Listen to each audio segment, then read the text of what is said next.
Hi friends, welcome back to my channel.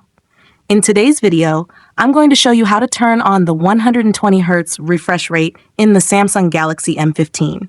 If you're new here, don't forget to subscribe and give this video a thumbs up. Now, let's dive in. Step 1. First, unlock your phone and open the Settings application. This is where you can find various customization options for your device, including display settings, security settings, and accessibility features. Step 2. Now, locate the search icon in the top right corner and tap on it. The search feature makes it much easier to find specific options without having to scroll through multiple menus manually. Step 3. In the search bar, type motion smoothness and wait for the results to appear.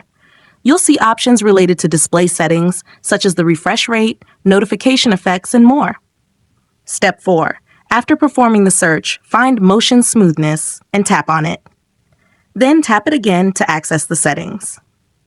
Step 5. For the last and most important step, to turn on the 120Hz refresh rate, choose Adaptive Mode and tap Apply to enable the 120Hz refresh rate. This feature automatically adjusts your screen's refresh rate for a smoother experience.